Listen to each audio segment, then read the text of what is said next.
Helen Hart stood frozen beneath the gray San Francisco rain inside the marble lobby of Cole Media Group, gleaming, vast, and cold.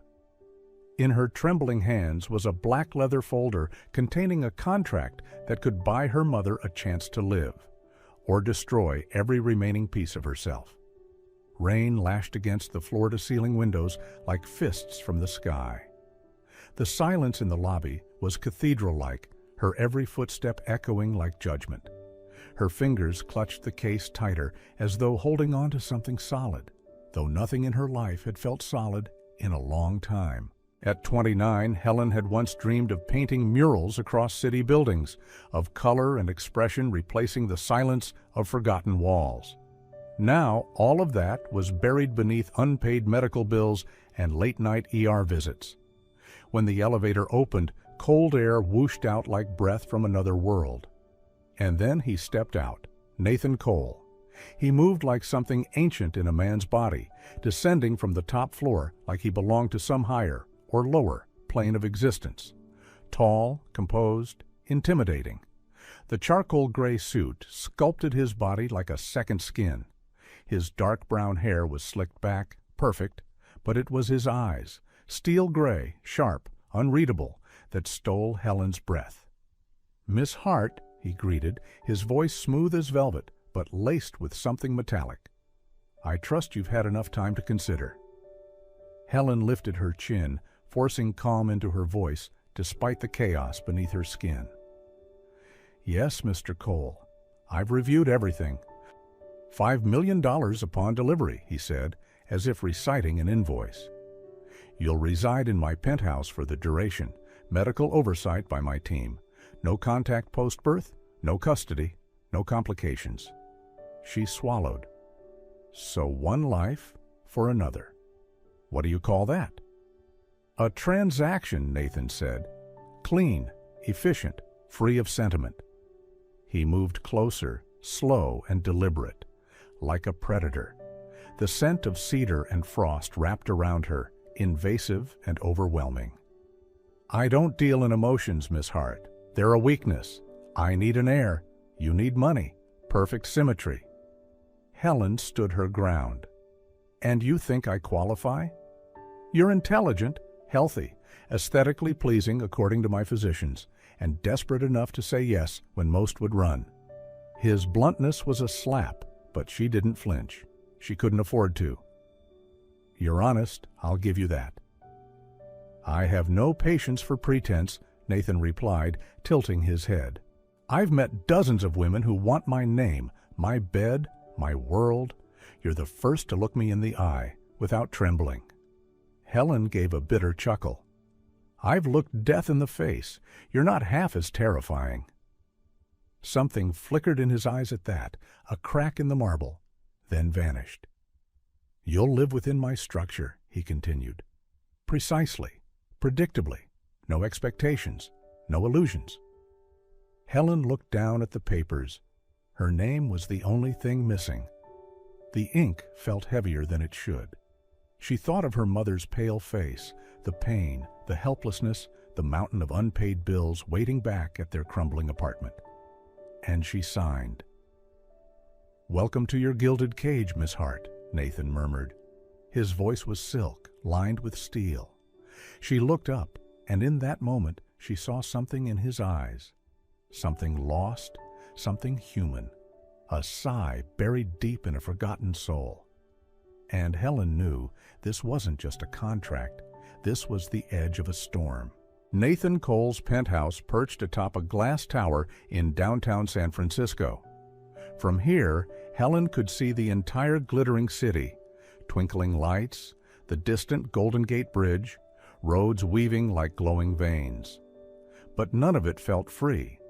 She was trapped in a cage, lavish, sleek, comfortable, but a cage nonetheless. The apartment echoed with her footsteps.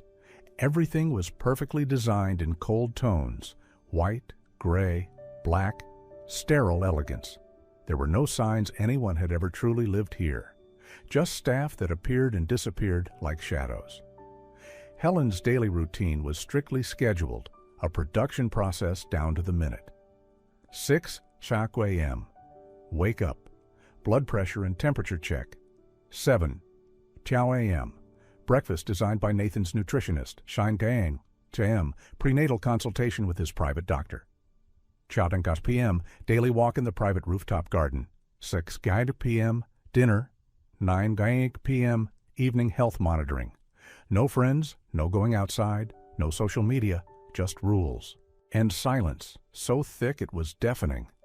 Helen had never imagined pregnancy could feel so utterly alone. She saw Nathan about twice a week, usually in the evenings after his workday. Their meetings were short, clinical, yet saturated with strange tension. One evening, Helen was reading in the living room when the door opened. Nathan walked in, still in his tailored suit, briefcase in hand. She looked up, surprised. He was earlier than usual. "Have you eaten?" he asked, his voice low, not as sharp as before. "I have. Chicken salad and butternut squash soup. Right on schedule," she replied, folding the book. He nodded, then walked past her into the kitchen. She expected him to call a chef or a staff member, but instead he rolled up his sleeves and opened the fridge. "What are you doing?" she asked, frowning slightly. "Making dinner," he said, as if it were obvious. "I'm hungry." "You cook?" Helen tried not to sound too shocked. Nathan didn't answer. He took out eggs, scallions, and some cheese.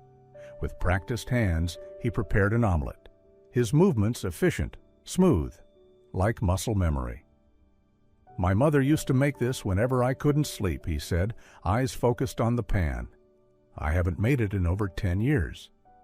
Helen said nothing, letting the quiet fill the space. "Do you sleep well here?" he asked, placing a plate in front of her. She looked at him for a moment. "Since I moved in? Not really? Why?" She gave a dry smile. "Because I'm living in what feels like an art gallery where even the artist isn't allowed to touch the colors." Nathan was quiet. "You miss painting?" "Like you miss your mother." His eyes flickered again, a small, honest crack in the armor. They ate in silence. For the first time since signing the contract, Helen felt like a human being. Not a vessel, not a transaction, but Helen Hart. A woman with memories, loneliness, and something left to feel. "You can paint if you'd like," Nathan said suddenly. "I'll have a studio set up." Helen blinked, not at the offer, but at the way he said it. Less cold, almost kind. "Thank you," she replied softly. "Though I'm not sure I remember how to hold a brush." "Like riding a bike," he said. "You just need to start." She studied him more closely. For the first time, she didn't see a powerful businessman. She saw a lonely boy trapped inside a man, trying to control the world with logic, because he didn't know how to live with emotion. And in that moment, Helen knew. Beneath the ice, there was a man waiting to wake up. The days that followed passed in quiet stillness.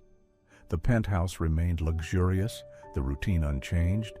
Yet Helen began to sense something shifting, not outside, but deep within.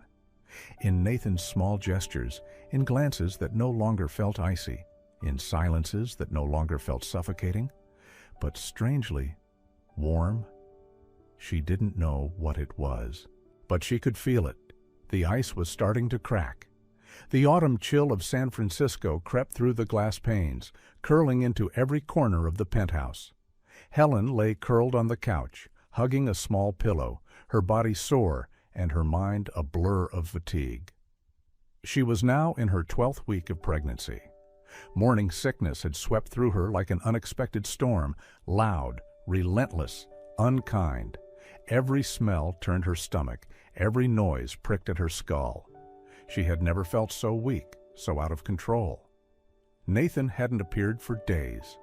Perhaps he was busy, or perhaps he didn't care. She didn't blame him. After all, this was a transaction. She was just part of a process. But then, one rainy morning, the door to her suite opened. Nathan stepped in. No announcement, no icy stiffness. He moved quietly, almost hurriedly.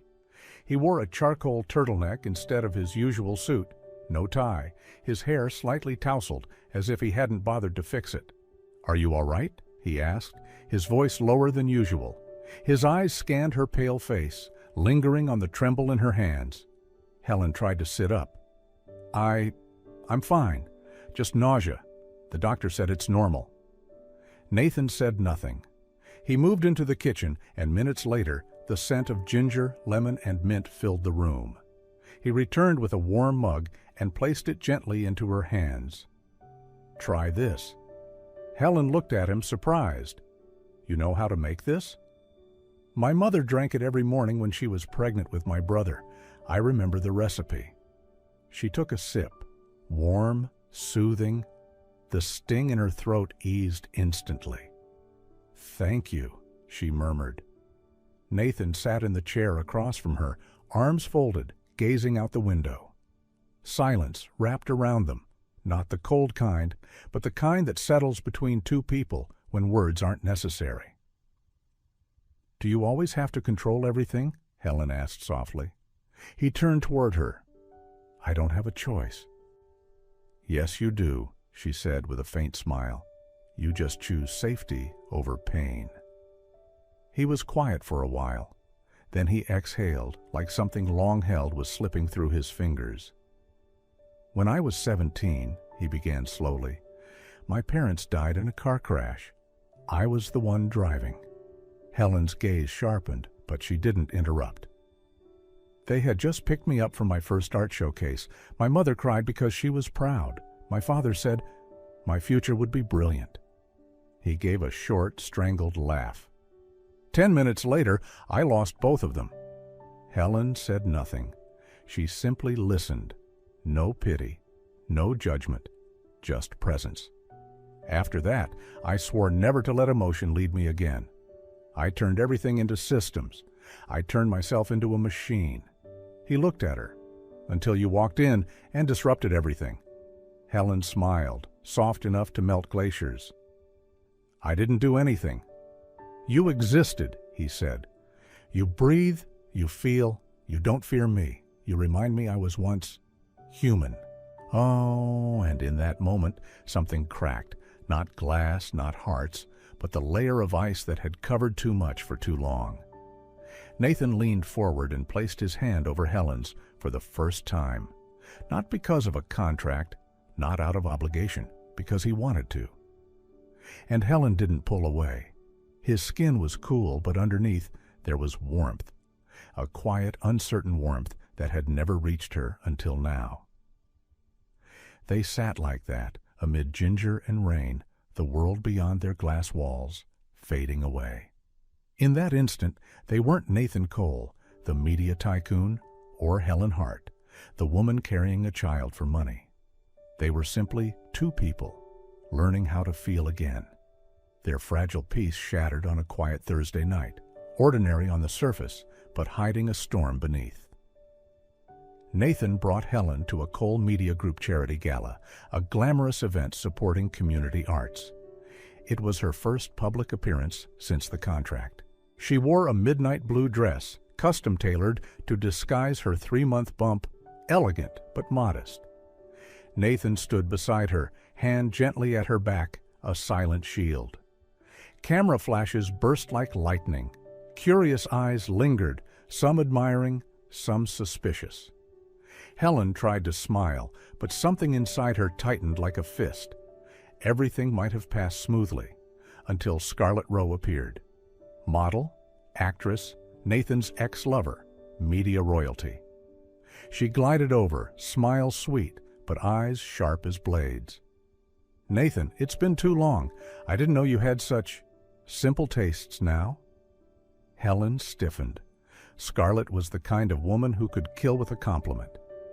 "She's my guest," Nathan replied coolly, his eyes steady on Helen, a silent reassurance. Scarlett smirked. "Oh, I'm sure she is. With you, everything's transactional, even your +1. The silence froze the room. Helen's face flushed.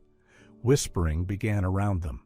She turned and walked quickly toward the restroom, fists clenched, not from anger, but from pain. The restroom door closed behind Helen, shutting out the noise of the gala like a storm sealed behind glass. She gasped, bracing her hands against the sink, trying to steady her breath. Scarlett's words rang in her ears like a slap. "With you, everything's transactional, right? Even your +1. She knew she shouldn't care. She knew. But the heart doesn't always obey. Fingers gripping the sink, Helen shut her eyes, swallowing the rising humiliation. But instead of calming down, a sharp, searing pain sliced through her lower abdomen. "No," she whispered, clutching her belly, breath shortening. The pain twisted, brutal and deep, like knives beneath her skin. She staggered back, trying to steady herself, but her knees gave way. Warmth trickled down her thighs. She looked down. Blood.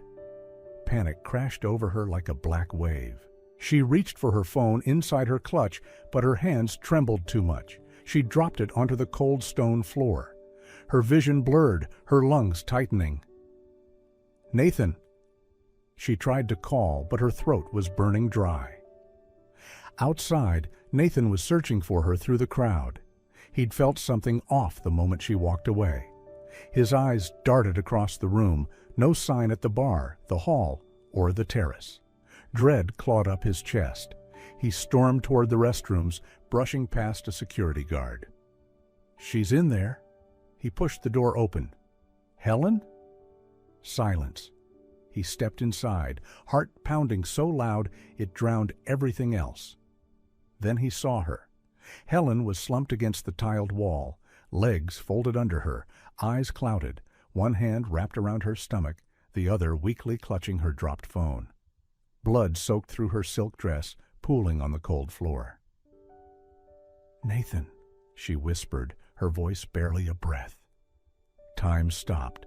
Nathan rushed to her side, falling to his knees. "I'm here. Helen, look at me. Can you hear me?" She nodded faintly, tears welling in her eyes. "The baby. We're going to save the baby, I swear it." His voice broke for the first time in his life. He pulled off his coat and wrapped it around her, then scooped her into his arms. "Help! Someone call an ambulance!" The gala froze as Nathan Cole burst through the crowd, no longer the composed tycoon, but a man frantic, terrified, holding the woman who'd quietly stolen his heart. He shouted orders, panic in his eyes, sprinting out the doors like a storm unleashed. But this storm wasn't outside. It had begun in Nathan Cole's chest. Nathan nearly broke the door down at the emergency room. Helen had collapsed minutes before, pale and trembling, rushed into the OR. His heart thudded so loudly he couldn't hear anything else. "Please save her," he told the doctor. She's carrying my child." He sat outside the doors for almost an hour, motionless. Flashes of Helen's face swirled through his mind, her sipping ginger tea on the couch, her soft smile when she talked about painting, the calm yet endless depth in her eyes. He had never known anyone like her, strong yet tender, broken yet gentle. And he realized it wasn't about the baby anymore. He loved her. He had loved her for a while now. The hospital room was silent and washed in white. Only the steady beep of the heart monitor broke the stillness, a gentle reminder that everything was okay, that life was still quietly growing inside Helen. She lay on her side, tired but peaceful. Her hands rested gently on her stomach, as if guarding the most precious thing she'd ever known. Nathan sat at the edge of the bed, his fingers laced with hers. He hadn't let go for a single minute since they arrived. His face no longer wore its usual mask of steel. It had softened, as if the life or death moment had melted every wall he'd ever built. "The baby's okay," she whispered, tears glimmering in her eyes. "I was so scared." He bent forward and kissed the back of her hand. "So was I. I thought I'd lost you. Lost everything." A silence settled over them, soft as a lullaby. Then Nathan stood, slowly walked to the window, and pulled the curtain aside. Autumn sunlight spilled into the room, gentle and golden. The breeze rustled the white drapes, making the air feel strangely peaceful. He turned around, his eyes deep and almost trembling. Helen. She looked at him, waiting. He stepped closer and dropped to one knee. No longer a powerful man, no longer the controller of everything, but a man learning to love, terrified of losing the one thing that made his world make sense. I never thought I'd say this, but I can't let you go. From his pocket, he pulled a small velvet box, simple, unglamorous, yet enough to steal her breath. No more contracts, no conditions, no pretending, just me and you, a real family. He opened the box. Inside was a thin ring engraved with her name in delicate script. Elegant, personal, just like her. Please, marry me. Helen stared at him for a long moment, tears spilling down her cheeks, not just from emotion, but from the overwhelming realization that what she once thought impossible was now here, in front of her. She covered her mouth with one hand, then nodded, slowly, surely. Yes? Nathan exhaled, like he'd been given a second chance at life. He slipped the ring onto her finger and pressed a kiss to her forehead, gentle as if she were the whole world. Family, she whispered. Family, he repeated, placing his hand over her belly. And for the first time, everything felt possible. But life wasn't done testing them yet. They thought the storm had passed, that the hospital room proposal marked the beginning of a new chapter, where love could be enough to heal every wound. But life, especially when tied to a name like Nathan Cole, was never that simple. The real storm was only just beginning. The news exploded 2 weeks after Helen left the hospital. Every major headline screamed across screens like a wound torn open. CEO Nathan Cole in surrogacy scandal, love or transaction. The woman carrying the media tycoon's child, truth revealed. Attached were leaked images of an email outlining the contract between Nathan and Helen. The financial terms were omitted, but the title alone was enough to ignite a wildfire. Helen sat frozen in front of her laptop. Her fingers clutched the rim of a ceramic mug, white-knuckled. She knew this day would come, but she never thought it would hit this fast, or this hard. The door opened. Nathan entered, his face tense, but his eyes went straight to her. International media, a former competitor bribed a senior assistant, he said, voice flat, but she could hear the storm beneath it. I'm sorry, Helen whispered. This is all because of me. No, Nathan's reply was sharp, immediate. Don't you dare say that. He sat beside her, his hand instinctively resting on her belly. I chose this. I chose you.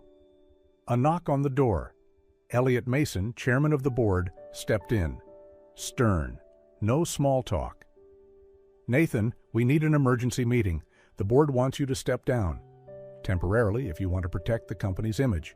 Unless you're prepared to deny the relationship. Helen looked up. The air thickened instantly.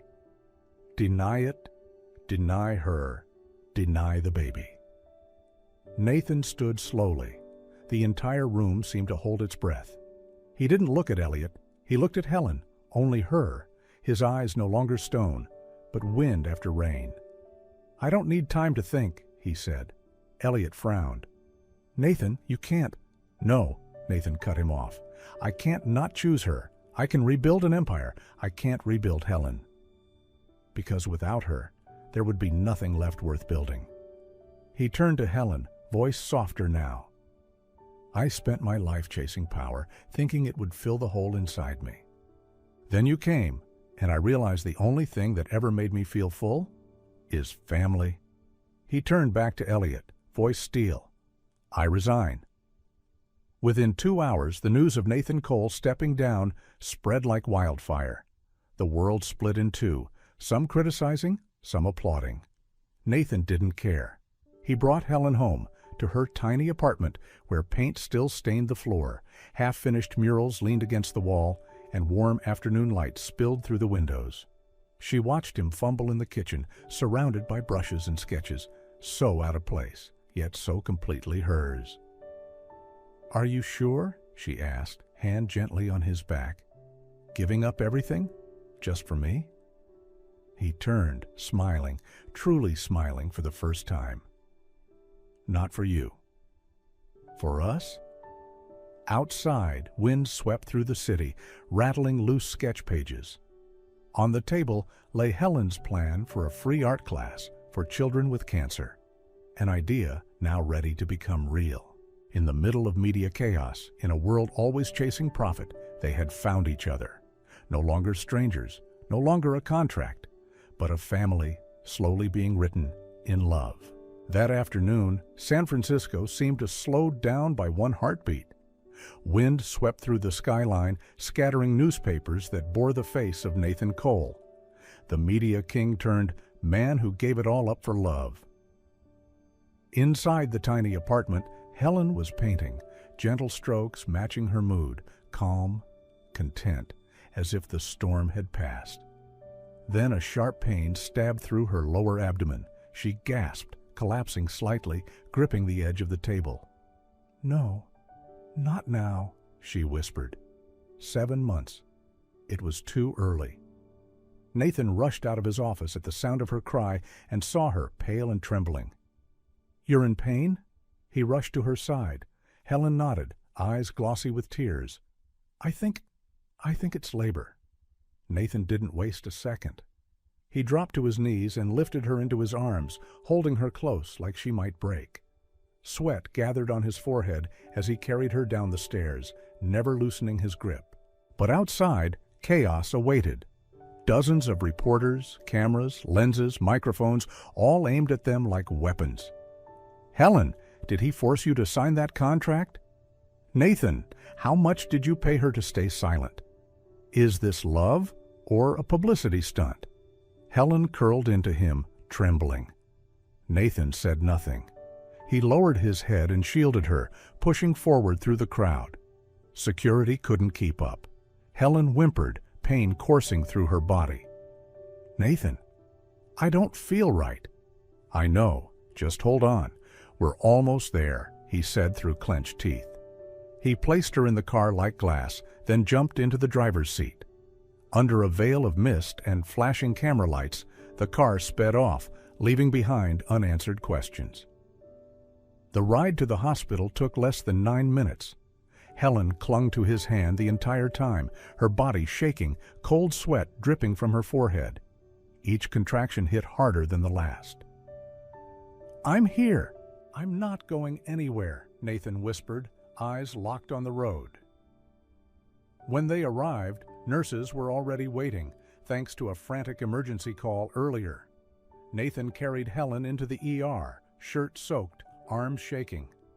"She's 7 months pregnant, sharp abdominal pain, signs of early labor," he shouted. A nurse touched his shoulder gently. "You can't go in." He hesitated, eyes locked on Helen. She reached for him, barely conscious. "I'm scared," she whispered. He bent down and pressed his forehead to hers. "So am I, but you're not alone." She nodded faintly, and then the doors closed. Nathan stood there, alone, in a sterile white corridor, surrounded by machines, alarms, and the pounding of his own heart. The media storm might still rage outside, but this moment, this was the real storm, the fight for a life not yet born. That night, after hours of waiting, the first cry pierced through every fear. It wasn't just the birth of a child, it was the moment love, trust, and family were born again. From that moment on, they no longer lived in contracts or broken pasts, but in the present, where love needed no conditions, where a new life had truly begun. 3 months later, sunrise in San Francisco no longer felt as cold. Or maybe it was because inside the tiny third-floor apartment where Helen and Nathan now lived, there was always warmth, of laughter, of oil paint, and of a small, sleeping soul. Helen cradled their daughter, gently swaying, humming a lullaby beneath the morning light. Beside her, Nathan sat reading, glancing up every now and then at the two of them, his eyes filled with something that had never existed in his perfectly controlled world: peace. They named her Lyra, a name meaning a small light in the night sky. Helen said it represented the miracle that had happened in the middle of their storm, a spark of hope in the dark. And it truly was. After the hospital night, Nathan officially stepped down from his company. No press release, no fight for control, no desire to reclaim what he lost. Instead, he started the Lyra Foundation, a charity supporting children with cancer who had artistic talent. Because, he said, even in the most painful places, there deserves to be color. Helen returned to her paintings, not to survive, but to truly live. She opened a small studio class, free art sessions for sick children and for adults who needed healing no one could see. Every morning, Nathan would brew coffee, play with Lyra, then drive Helen to her class. And each afternoon, she'd welcome him back with a smile and the smell of paint on her sleeves. It wasn't perfect, but it was real. It was life. Their wedding was quiet. No designer dresses, no luxury venues, no flashing press. Just a soft autumn afternoon in the backyard of Helen's studio with strings of warm lights hanging from the rails, paintings by her students along the walls, and a friend playing gentle guitar. Helen wore a simple white dress, her hair loose, Lyra in her arms as she walked down the aisle. Nathan never took his eyes off her. When the officiant asked, "Do you promise to love this woman, not out of condition, but simply because she is who she is?" He didn't answer right away. Instead, he looked at Helen for a long time, as if seeing the most beautiful thing in his life for the very first time. Then he smiled and said, "Not a promise, just what I already do and always will." Helen laughed through her tears, and their story, which began in limits and contracts, ended with a promise that needed no paper. That evening, after the guests had gone, Helen sat on the balcony. Lyra slept peacefully in her cradle. Nathan wrapped his arms around her from behind. "What are you thinking?" she asked softly. "I'm thinking," he whispered, "if you hadn't signed that contract, maybe my life would never have started." Helen turned toward him. "And if you hadn't broken down that perfect armor, I would never have believed love was real." The autumn wind brushed gently past. Beneath golden string lights they kissed, not because it was a wedding, not because it was an ending, but because it was a beginning they had bled and healed for. A family, a story, a life not born from perfection, but from truth. And in the cradle beside them, little Lyra stirred, the soft light they had almost lost, now burning brighter than ever. From a cold transaction to a family built on love, from silence and walls to a home filled with laughter and tiny footsteps. Helen and Nathan's story reminds us, sometimes the most unexpected beginnings lead to the most beautiful endings. What did this story make you feel? Tell us in the comments. We read every word. Don't forget to like this video if it touched your heart. Subscribe to the channel for more stories where love always finds a way. And remember, even in the darkest storms, love can still be the light.